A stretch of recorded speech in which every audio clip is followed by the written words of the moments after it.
எடை குறைப்புக்கு நல்லாவே ஹெல்ப் பண்ணுது.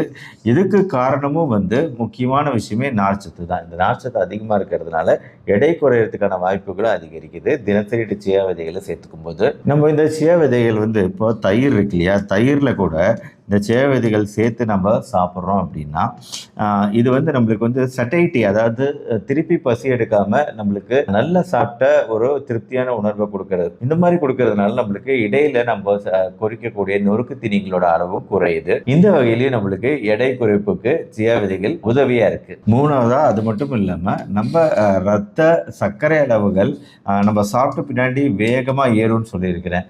சல்லுன்னு ஏறும். அதுதான் ரொம்ப நம்ம குறைக்க வேண்டிய விஷயம். அப்படி ரத்த சர்க்கரை அளவுகள் சாப்பிட்ட பின்னாடி மிக வேகமா ஏறுறத தடுக்கக்கூடியது சியா விதைகள். ஜென்ரலாவே எல்லாருமே இந்த ஒரு ப்ராப்பர்ட்டிக்காகவும் நம்ம டயட்ல இந்த விதைகளை சேர்த்துக்கலாம். அடுத்து 4வது கண்டிப்பா மிக மிக முக்கியம்